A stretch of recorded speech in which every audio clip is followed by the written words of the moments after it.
Vino's Germany days பார்த்துட்ருக்க எல்லாருக்கும் வணக்கங்க. இன்றைக்கி டே வந்து ரொம்ப சூப்பராக போச்சுன்னு தான் சொல்லணும். நான் இன்றைக்கி என்னோடய ஃப்ரெண்ட்ஸ் எல்லாம் மீட் பண்ணேன். அதுக்கு முன்னாடி நான் என்ன லன்ச் பண்ணேங்கிறத வந்து நான் சொல்லிடுறேன். சிக்கன் பிரியாணி, சிக்கன் ஃப்ரை அதுதான் பண்ணலான்னு பிளான் பண்ணியிருந்தேன்.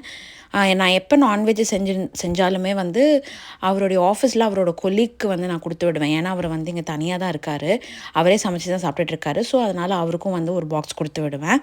ஸோ அதே மாதிரியே இன்றைக்கி வந்து சிக்கன் பிரியாணியும் சிக்கன் ஃப்ரையும் பண்ணிவிட்டு அது கூட ஒரு எக் பாயில் பண்ணிவிட்டு வச்சாச்சு. அதுதான் இன்றைக்கி எங்கள் லன்ச்சு. சப்ரிஷ்க்கு வந்துட்டு ஸ்வீட் எக் ரோல் கொடுத்துருந்தேன். அது வந்து வேறு ஒன்றும் இல்லைங்க. எக்கில் வந்துட்டு நாட்டு சர்க்கரை இல்லைனா சர்க்கரை போட்டுட்டு கொஞ்சமாக சால்ட்டு போட்டுட்டு வனிலா எசன்ஸ் வேணும்னா யூஸ் பண்ணிக்கலாம், இல்லைனா இல்லை. நான் யூஸ் பண்ணல. அது போட்டு ரோல் பண்ணி கொடுத்துடலாம். அதுக்கப்புறம் பனானாவும் கொடுத்துருந்தேன். அதுதான் இன்றைக்கி அவனுக்கு கொடுத்து விட்டேன். பாருங்கள், சிக்கன் பிரியாணி சூப்பராக ரெடி ஆகிடுச்சு, பக்காவாக ரெடி ஆகிடுச்சு. இப்போ அவருக்கும் பேக் பண்ணிட்டேன்.